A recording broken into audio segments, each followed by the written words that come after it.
Hey everyone, how you doing? This is Amon Green, Green Bay Packers all-time leader in rushing, and you're watching Packers Total Access Live, your daily source for Packer content.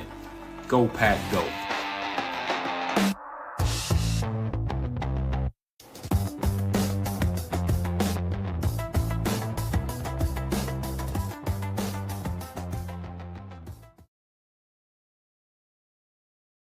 What's up, guys? Welcome into Packers Total Access. My name is Clayton. You can check us out at packernet.com. Find me on Twitter at Packers_access. Also, find this in podcast form wherever you get your podcast. Just search Packer Fan Total Access. It is February 24th. The Combine is officially here. I've got NFL Network on in the background. Everybody's reporting live on Good Morning Football from Indianapolis. It's going to be an exciting week. What we got on tap for you Packer fans today is we're going to talk draft compensation. What do I mean by that? When you talk about these comp picks that the Packers could potentially get, this may be a historic haul of draft picks in 2027. We're going to break down everything that we can find within the rule book and doing a little AI help here on the side, showing us, all right, what could be the potential compensation? What's the realistic compensation if you do lose these four big free agents, right? These four players on your roster that could get huge contracts in free agency. We'll talk about the comp picks, and then we're going to back up and go back to a conversation we had last night, which was a fascinating show. Loved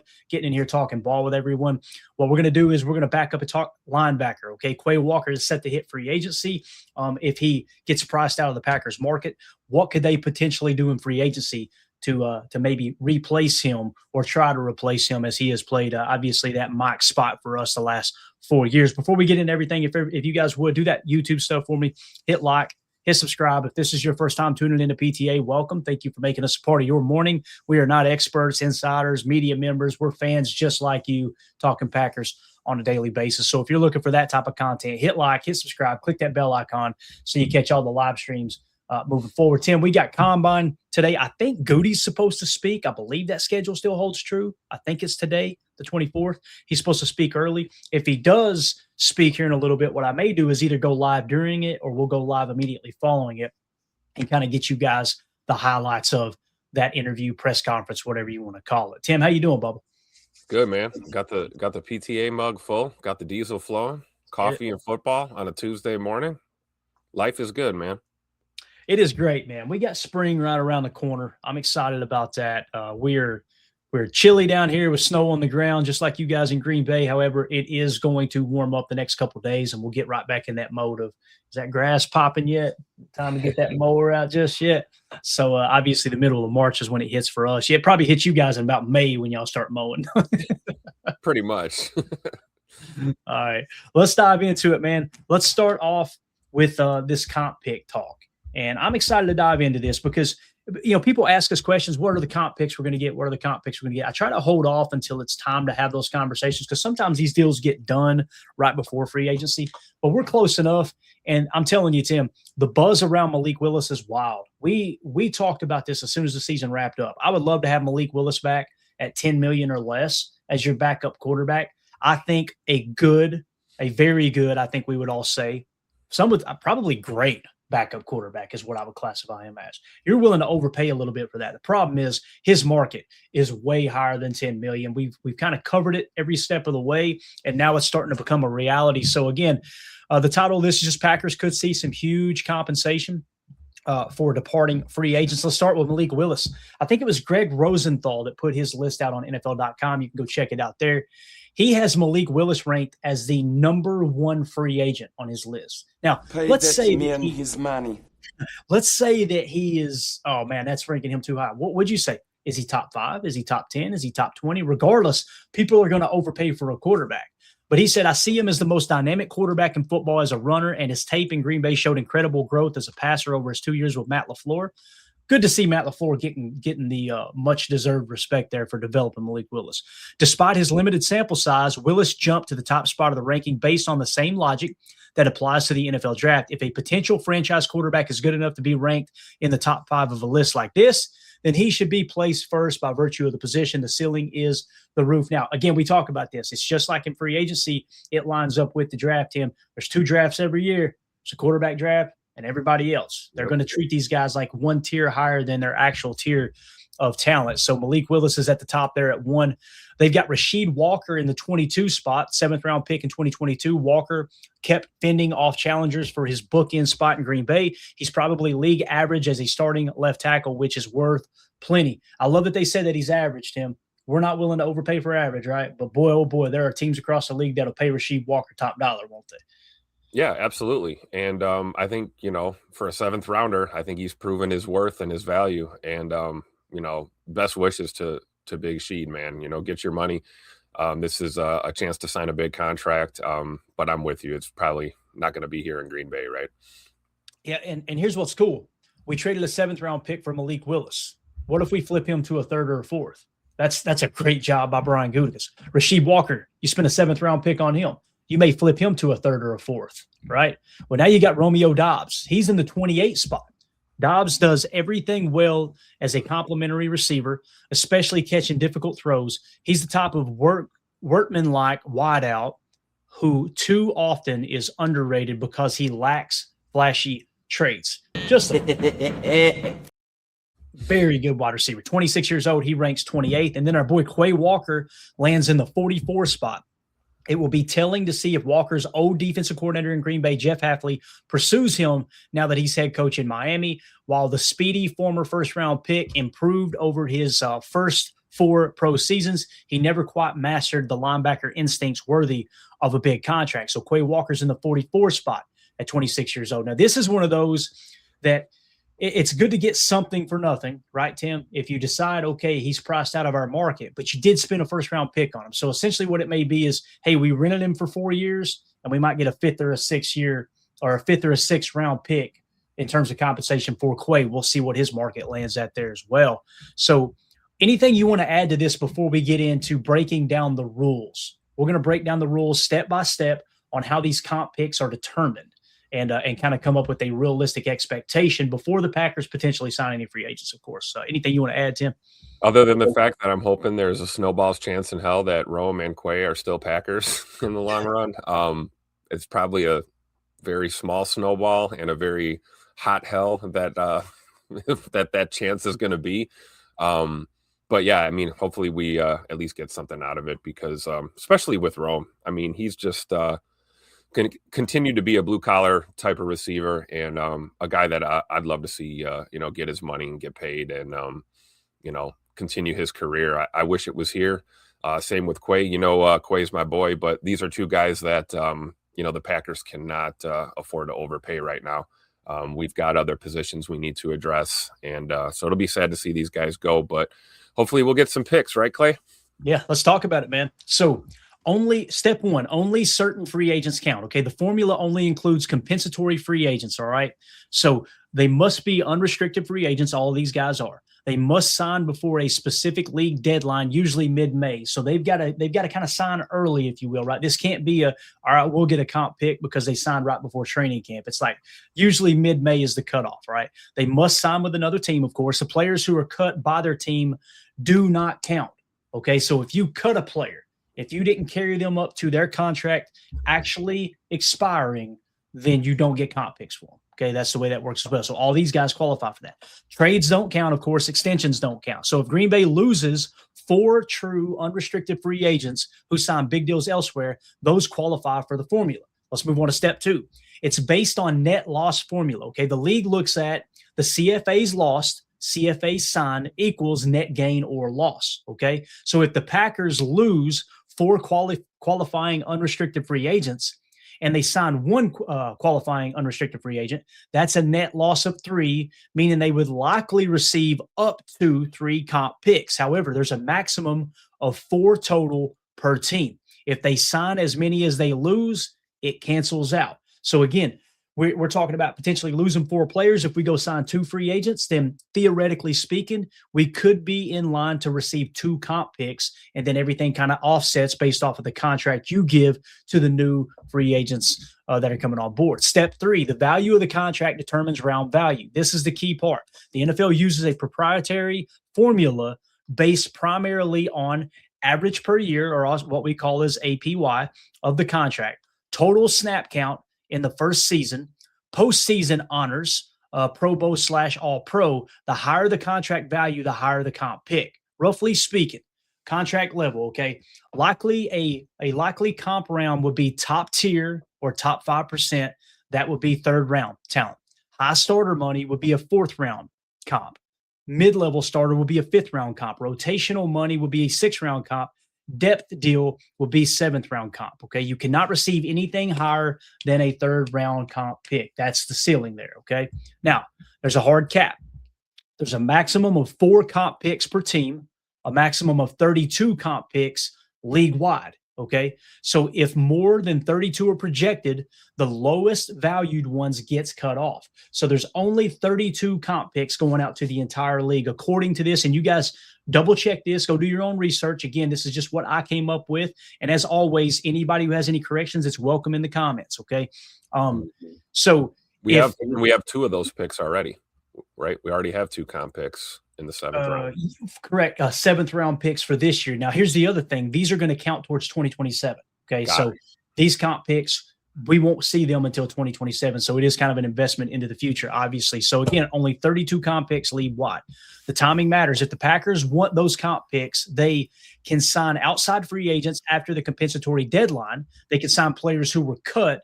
Doesn't count against the formula. They can re-sign their own guys, and that doesn't count. Okay. This is why teams like Green Bay Packers, Baltimore Ravens, San Francisco 49ers are very strategic with early free agency. Again, they like to wait until things cool down a little bit so they don't necessarily play a factor into the comp pick formula, if that makes sense. Now, an example scenario for the Packers. Here we go. Player A signs for $20 million per year. That's likely a third round pick. Player B signs for $15 million per year. That's likely a fourth. Player C signs for $10 million per year. That's likely a fifth. Player D signs for $6 million per year. That's likely a sixth. So you can kind of see the dollar amount that's attached. $20 million, third round pick. $15 million, fourth round pick. $10 million, fifth round pick. $6 million, sixth round pick. Again, these are ballpark numbers. And there's going to be a committee, I think, that actually decides where the compensation truly lies. If Green Bay signs nobody of similar value, they could be looking at a third rounder, a fourth rounder, a fifth rounder, and a sixth rounder. That's real draft capital, right? So let's talk about each projected comp value by player. Malik Willis, everything I'm seeing, Tim, he's projected $20 to $40 million per year. Okay. And I'm hearing more, it's closer to the 40 million than the 20 million. And again, keep in mind, forget the guaranteed money. This is APY. He's more likely to get closer to the 40 with less guaranteed money because he's a little bit unproven as a starter, as opposed to closer to the 20 and more guaranteed money because these teams want to be able to get out of that contract if indeed he didn't kind of live up to the hype of this, however many games he played in the last 2 seasons. That's firmly in the third round compensatory range. Okay, 20 to 25 is a solid third. If he's 30 to 40 million, high third. Okay, high quality third there, near the top of comp in the third tier. All right. Now, quarterback snap count would max out value if he starts as well. Okay. And again, those comp picks are determined in the following off season, or maybe it's actually during the right after the regular season the year prior. Like we just found out exactly where our 7th round picks were going to be, right? Yep. Because we finally tallied everything up. That's for this year, of course. So the projection for Malik Willis, Tim, everything points to third round comp pick, and it's saying that's a very safe comparison, which is exciting news. Trading a 7th round pick for Malik Willis, getting arguably the best backup quarterback in the league for a couple of years, and then flipping that 7th to a third. Pretty damn good deal by Gutey there. He cooked. Absolutely. And, Malik really helped us these past 2 seasons. It's not like, we can talk about the roster alignment and what we're going to get and everything, but the fact that he was able to win some ball games for us when we needed him the most, I think that's what really has given him the value that he has right now. Mm-hmm. And we remember talking off the air last night with Emilio.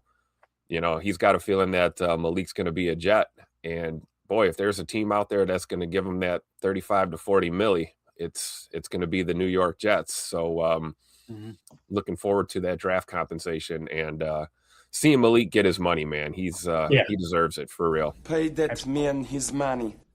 The one thing I'm going to hate about next year is not having in my back pocket the calming effect of knowing that if Jordan goes down, Malik's got this.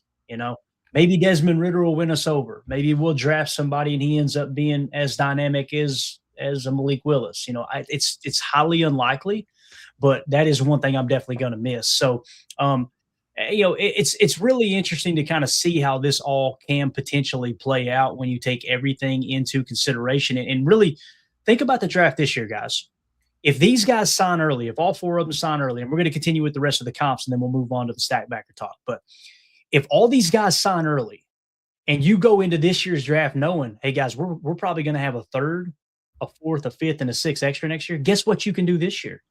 You can afford to trade your third next year, knowing you're probably going to get a comp pick for it, or your fourth next year to move up in the draft, be a little bit aggressive in a year that you don't have a first round pick. So just keep that in mind. And we should have that information.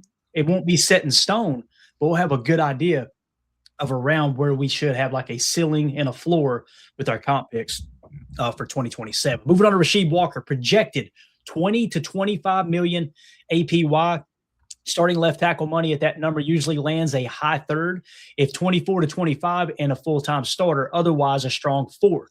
If he hits 25 million and plays 95% of his snaps, he absolutely could push into the low third territory. Projection is a fourth rounder with third round upside. So you might potentially have 2 extra third rounders in 2027. Imagine going into the 2027 draft with 3 third round picks. And more specifically, like we said, going into this offseason where you could potentially use 2 of those third round picks to climb back up in the second, knowing, hey, we're going to have that eventually. Now you can't trade picks you don't have yet, but you could maybe go a second the following year and a third next year. And then obviously know that you could trade that third back up into the second in 2027 when 2027 gets here. There's just a lot of movement, a lot of flexibility in that regard. So again, Rasheed Walker, projections a fourth rounder, upside third round. Romeo Doubs, they're saying 15 to 20 million APY. That's tier 2 wide receiver money. That would net a fourth round pick. Okay. It says 18 to 20 would be a strong fourth and a fringe third if snap percentage and production hit. So there's a chance that Romeo could be creeping up into a third round category as well. I just caught the ball. Could you imagine 3 potential third round picks? That's wild to think about, right? But the projection is a fourth round pick. Quay Walker, I'm seeing anywhere from 8 to 15 million for his market. If he gets $8 to $10 million APY, that's a fifth round. 11 to 13 is going to be a fifth to fourth round fringe. 14 to 15 will be a solid fourth round pick.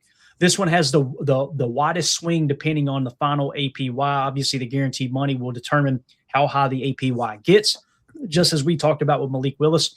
So the projection is a fifth rounder with fourth round upside. So the realistic comp haul projection, the conservative outcome, Tim, if we don't sign any free agents and we say we're just going to let these guys walk, conservatively, you can expect a third round pick, 2 fourth round picks, and a fifth round pick. The third's for Willis, the fourth for Rasheed, the fourth for Doubs, and the fifth for Quay. Now, if free agency gets aggressive, the upside could potentially be 2 third round picks. That's Willis and Rasheed if they hit higher tier, 1 fourth rounder for Doubs, and another fourth rounder actually for Quay if he hits that 14 to 15 million range. So again, conservatively, third, 2 fourths, and a fifth.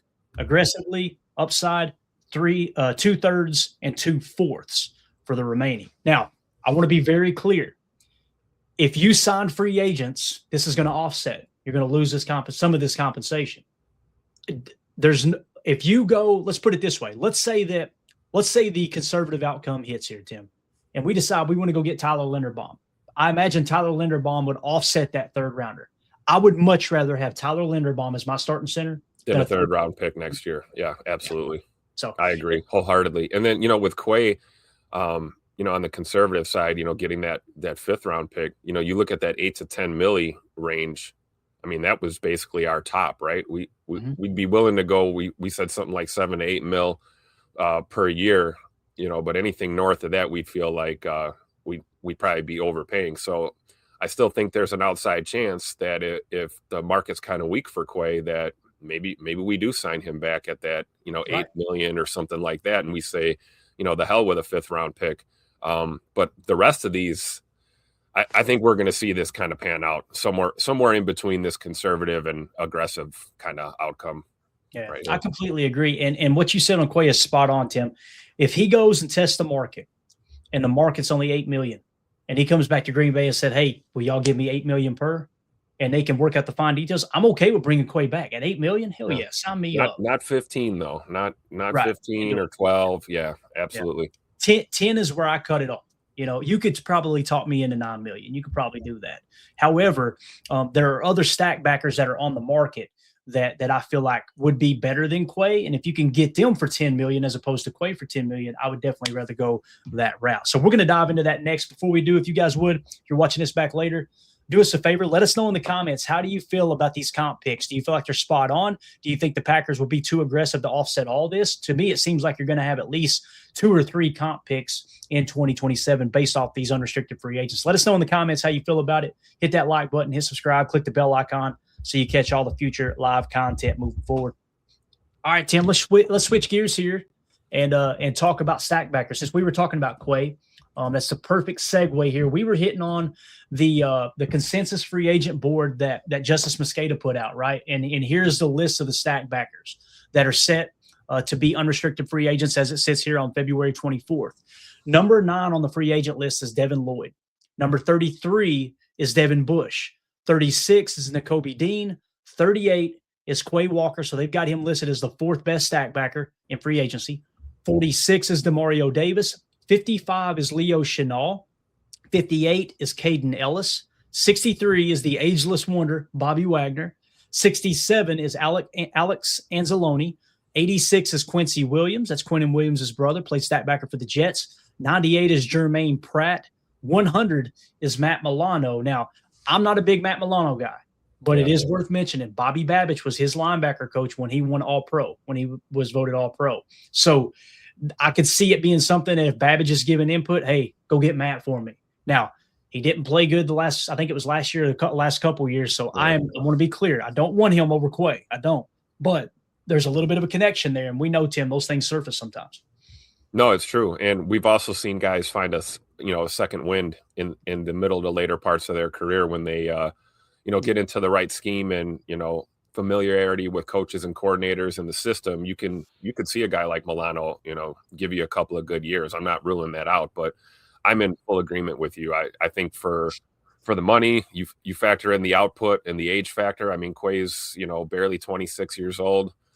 Milano's going to be 31. I'd rather have Quay Walker for that money.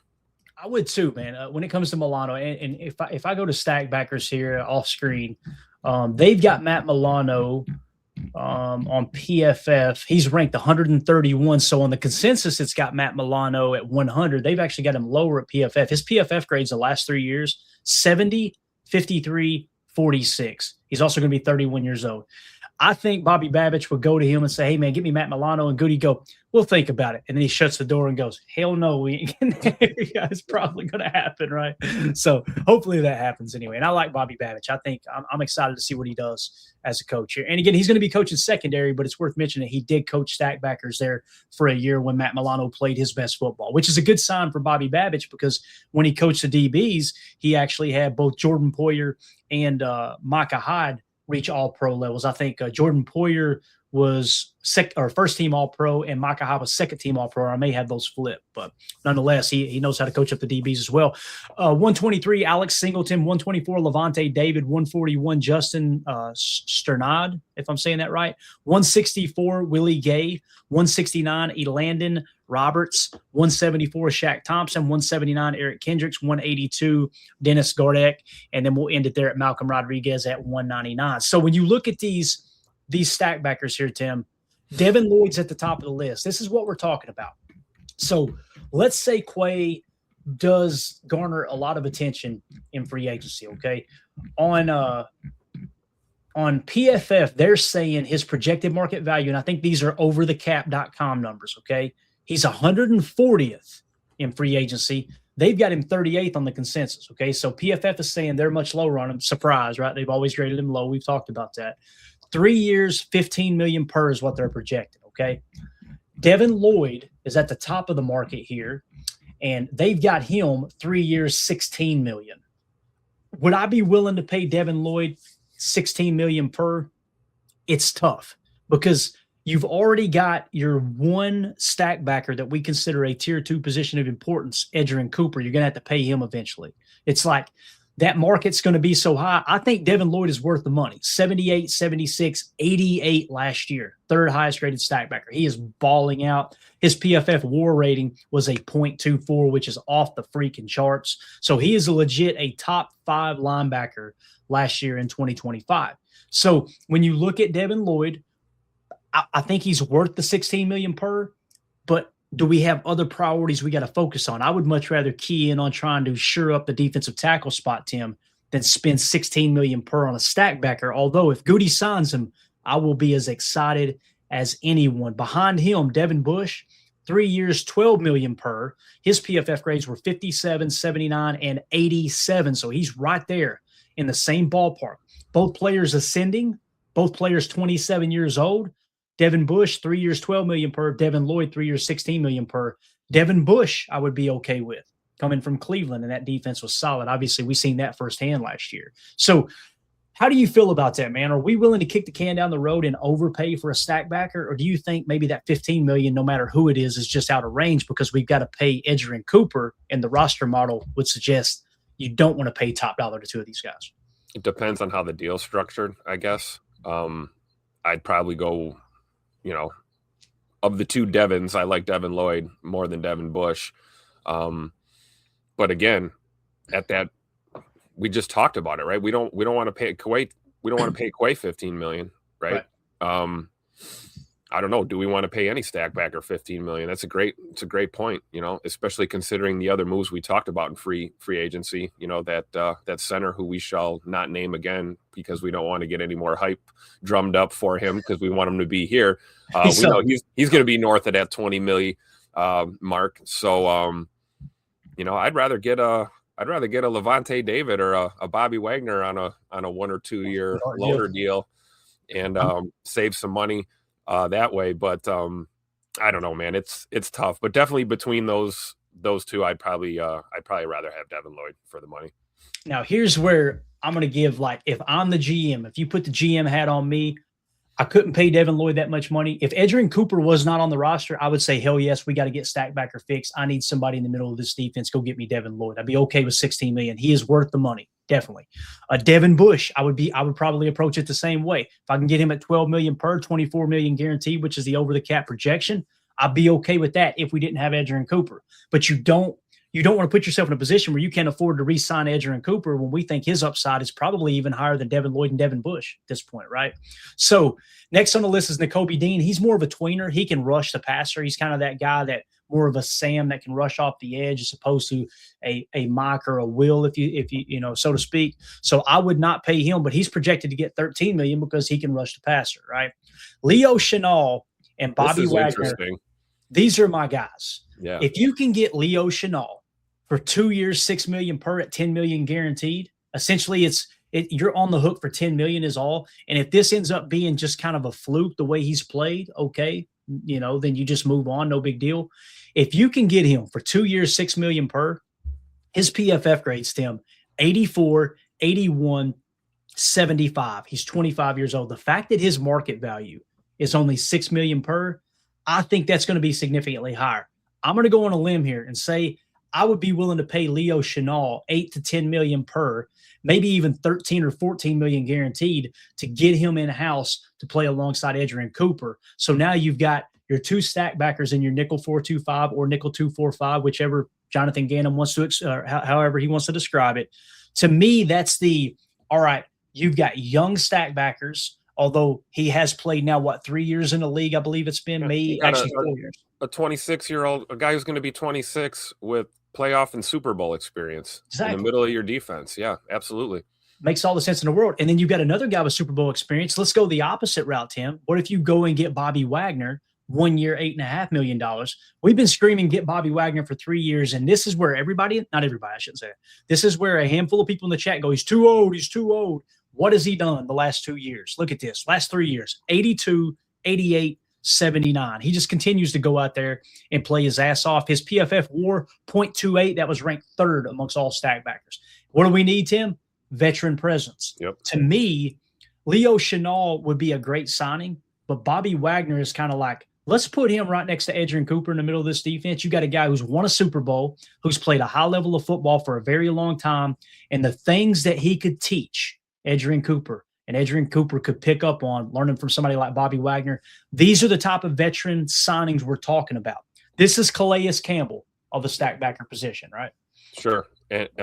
And even more so because age does not apply to Bobby Wagner. I don't care what anyone says. The guy still looks like he's 25 years old out there on the football field. And he's been doing it at a high level. I mean, really his entire career pretty much, since he stepped on to an NFL field. So I'm all for a 1-year deal for Bobby Wagner. Like you said, we've been carrying that torch the last 2 or 3 seasons here.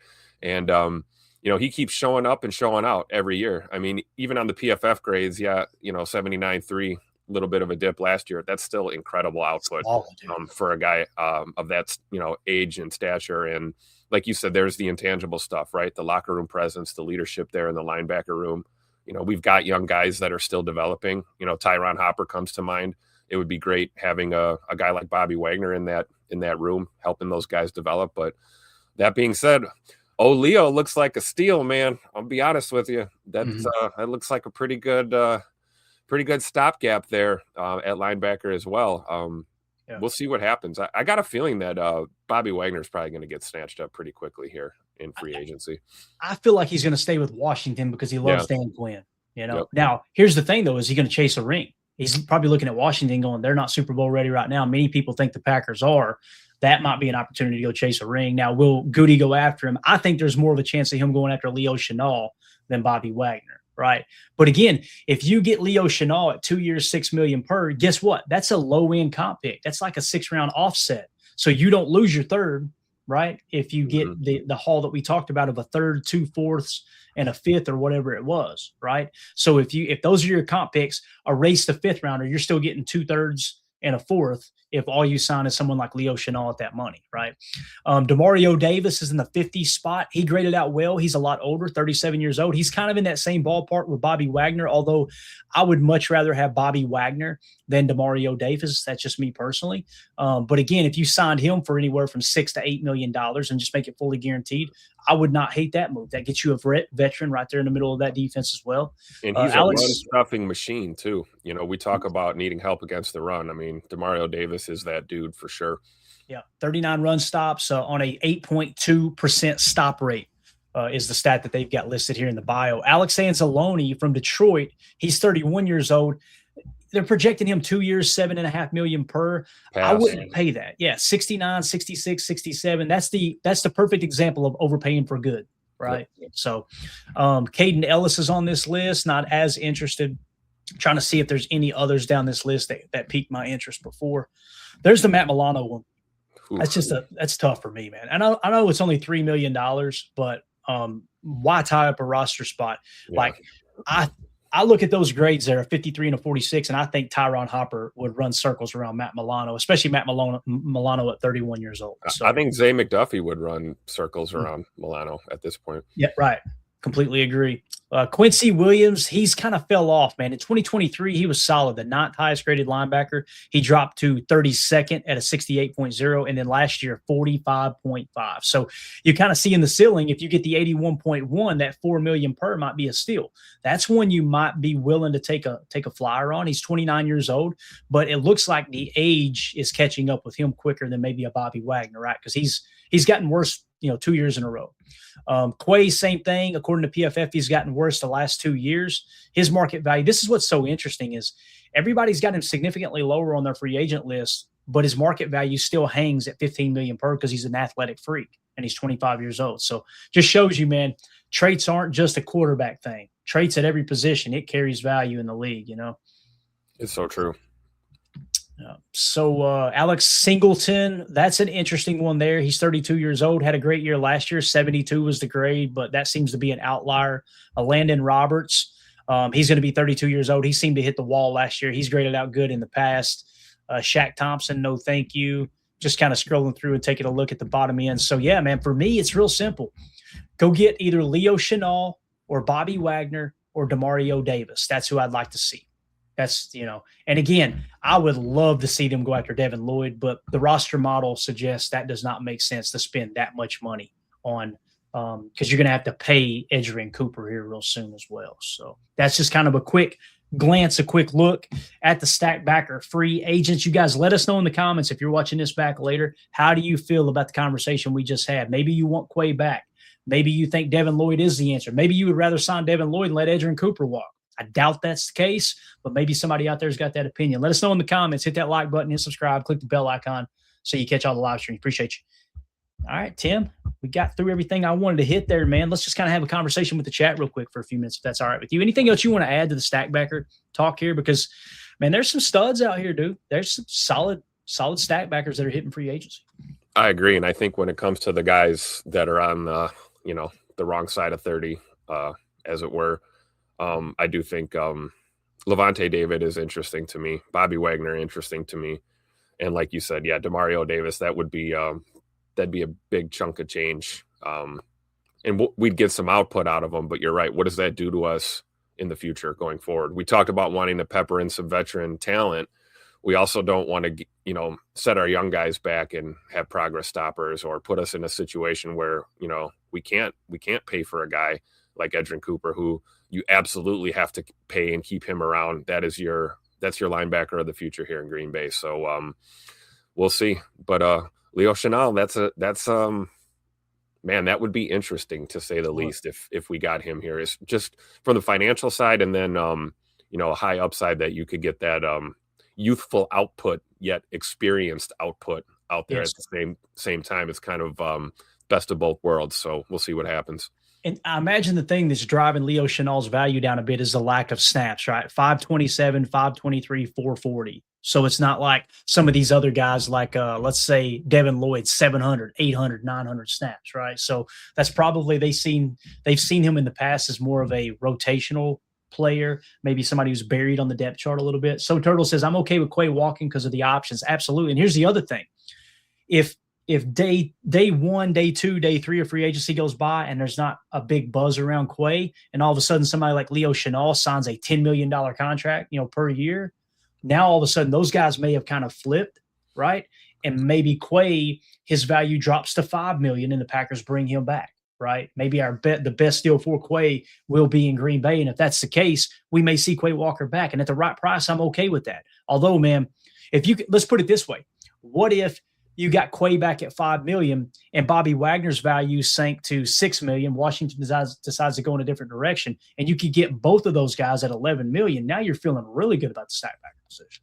So absolutely. Going to be interesting, though, to see how everything kind of plays out here in free agency. Let's see here. Chris Ian says, even if it's a fluke, he's still better than Quay. Talking about Chenal. Chenal played good, man. There's no doubt about it. And with Quay, it's been an interesting conversation the entire time. You see the flash, you see the athleticism, you see the height, that you can't coach. Obviously, it's rare you get a Stackbacker that's built like Fred Warner, and he's built like Fred Warner. He just don't play like Fred Warner, right? And listen, not many players do. Fred Warner is one of those guys that's probably going to end up being a Hall of Famer, I would imagine. He's that level of a football player. You got to be kidding me. He said, let's not forget Green Bay probably needs to be bargain shoppers this year, making Chenal the best option. I think it's a great point. You don't want to go crazy at the Stackbacker position because, again, we're talking about potentially signing Linderbaum.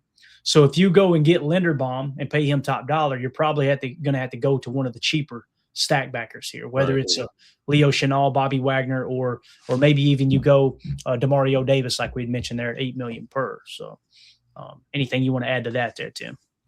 I agree. I just think about I think about Coop, and I think about Tyron Hopper seeing the field a little bit more. So you're right. We'd love to pick up a Stackbacker if we could, but it's got to make sense financially, and it's got to make sense long term. That's why I think some of the OG veterans, they're intriguing to me. If you can get a year or two out of Bobby Wagner, that's not going to set us back too much in the future. But I do think Leo Chenal is going to be our best option, best bang for your buck. And I really think he'd fit in with that group. And then, you have the ability to rotate. Guys get banged up. We see it all the time. You're not going to, put Tyron Hopper behind the 8 ball and he's not going to get any snaps. just because Leo Chenal's on the team. Now, if Bobby Wagner's on the field, we may want to get every, drop of gas out of that tank that's left while he's here. So it could affect, rotation, depth chart, those kind of things. So we'll see how it pans out. Yeah, for sure. You guys would do me a big favor, smash that like button for us. We appreciate everybody hanging out with us this morning. That helps the algorithm, helps other people know, lets other people know about the channel. We would greatly appreciate that. Nate in the chat said, "Is Elgton Jenkins really leaving?" ? That's the rumors. Again, here's what's on the line. You can cut him and free up $20 million. The Packers are not going to pay him $24.8 million against the cap this year. Not going to happen. So it's either going to be a huge pay cut. They're going to cut him outright. Now, Bill Huber put an article out, and he seemed to really press into. He didn't say I heard from a source the Packers are moving on from Elgton, right? But he made it sound like it's all but done. Elgton is going to be a free agent. The Packers going to move on from him before the new league year, okay? And then all of a sudden, a bunch of other people started tweeting similar stuff out. To me, it feels like Elgton Jenkins has probably played his last snap in Green Bay, unless the best deal on the market for him would be from Green Bay. And I don't even know if Green Bay is willing to pay them anything other than a minimum contract, to be honest with you. I mean, it was bad last year. They were expecting his play to improve moving to center, and it went backwards. And then he got hurt again. So you got kind of injury and everything else in between there. So if I had to put money on it, I would say Elgton Jenkins has probably played his last football in Green Bay. So I don't know, Tim, you got anything you want to add to that, man? I agree 100%. And I really hope that we go after Linderbaum in free agency and we don't make this mistake again and move Zach Tom to center and try and move guys around. I think there's a better way to address that position. But, yeah, I would agree with that. I think Big E is the time has come. It's over in Green Bay for him. We could get surprised, but I'm with you, man. I think it's pretty much a wrap. Yeah, and we did an extensive breakdown on Elgton Jenkins, right? We kind of talked about where he's at in his career, and I feel like he's underperformed for sure. We actually did an article on it here over on Patreon. I'll try to pull it up real quick just so I have the information. Then we'll wrap up. We definitely need to wrap up here soon. I got a bunch of stuff to get done today. So this is the article we put up the other day, just kind of citing it. Easton Butler had tweeted out. He had a pull there from Bill Huber's article. Obviously, you guys can check all this out over at patreon.com/Packer Fan Total Access. The contract that Elton's under right now. Here is what I wanted to get to. PFF grade wise, starting in 2019, 69, 66, 82. Get that guy his contract, right? Bang. Drops back to a 72, drops back to a 64, a 65, and a 62. People said, well, he's playing out of position last year. That's why he played bad. He's been playing bad the last 3 years, really. Like, I say bad, average. And you're paying the guy. He's the highest paid center right now, guys. Highest paid center in the league.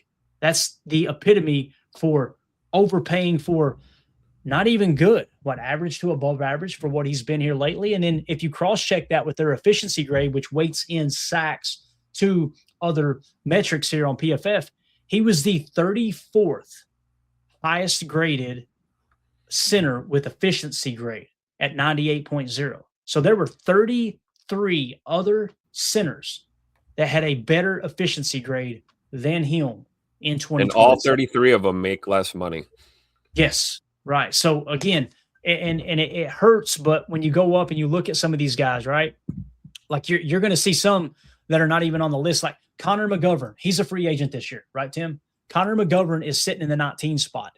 Now, is he worth $12 million that he's projected at? Maybe, right? His efficiency grade was a 98.6. He is significantly better than Elgton Jenkins when it comes to his ranking on efficiency grade and where he graded out. And you're talking about him being $12 million less against the cap. Like, that's where I can make a case for Connor McGovern over Elgton Jenkins. So, yeah, I see people in the chat that are saying, or one person in the chat that said he's a stud. Elgton Jenkins is a stud. Why would we let him go? He has not been a stud for several years now. That's just the reality of it. Bad football player? No, I wouldn't say that. But you should be able to find someone who's played at Elgton Jenkins' level for probably $5 to $7 million per. Let me give you an example. Sean Ryan. Well, Sean Ryan isn't as good of a pass blocker as Elgton Jenkins. Completely agree. But he's a much better run blocker last year than Elgton Jenkins. So when you look at take the whole picture there. Elton Jenkins is a reason why the run game struggled last year as well. It's just the facts. And again, he can't stay healthy. So I don't want this to turn into best football as a guard. Big E's best ball we got out of him was at left guard, not center. And it was in his prime, right? Yep. You're talking about year 3 of his career. So again, was it a good draft pick? Yes. Second round, 44th overall selection. You got what? 1, 2, 3, 4, 5, 6, 7 years out of him. None of them I would consider were bad years. And he had one borderline elite year. We'll say a great year, one very good year, and everything else was kind of above average to average, So that's a solid second round pick. You got a lot of wear out of that. Let him hit free agency. And again, when you're talking comp picks, this doesn't apply because we will be cutting him, right? And it's not that his contract just expired. He's an unrestricted free agent, I should say. So, yeah, it's going to be interesting to see what happens moving forward with all these free agents. That's just kind of a quick look and a glimpse. Like I said, we covered the draft compensation. If you guys are just now tuning in, you can go back to the start of the show. I'll also edit these videos out so you can catch them, and it'll save y'all some time. I know everybody's got busy schedules. I'm trying to edit videos to where you can get 12, 15-minute clips from the show, and you got that where you can watch it if that's all you've got time to watch. So we'll get that out to you guys and gals. But huge draft compensation may be on the horizon here in terms of the comp picks. That's the first video. And then, of course, we broke down Stackbacker before talking a little Elton Jenkins. So, Tim, you got anything else, man? Anything at all? Not at all, man. Ready for Gutey's press conference, right? That should be coming up this morning. That's what I'm hearing. So I'll go double check that. You guys let us know in the comments if you have the exact start time. Sometimes we get the Central and the Eastern times mixed up. Sometimes the schedule gets moved around at the combine. I think he was supposed to speak at 10:30 a.m. Indianapolis time, I believe, today, unless something's changed. Central. That would be 10:30 Central, right? There you go. So it'd be 11:30 my time. So we got, a couple more hours, right? A couple more hours roughly. So when he does have his presser or he speaks, I'll try to get the highlights from it, and we'll go live a little later today and break down anything he may or may not have said. I'm not expecting him to say anything revolutionary. Maybe he comes out and says, we're deciding to move on from this player. It could happen. I doubt it. But they're also trying to keep everything close to the vest because there's definitely trade talks going on behind the scenes at the combine, as well as these general managers getting together and having a daddy soda or 12. You know what I mean? So, but appreciate everybody jumping in here. Hit that like button for us. Hit subscribe. Click the bell icon so you catch all the live streams like later when we break down Gutey's press conference at the combine. Any other information that comes out of the combine, we're updating the draft board in real time. You can find that over at patreon.com/Packer Fan Total Access. Appreciate everybody's support over there. We will be back when news breaks. My name's Clayton. That's Tim. This is PTA. Go Pack Go. Here we go. We're out. Bye, guys.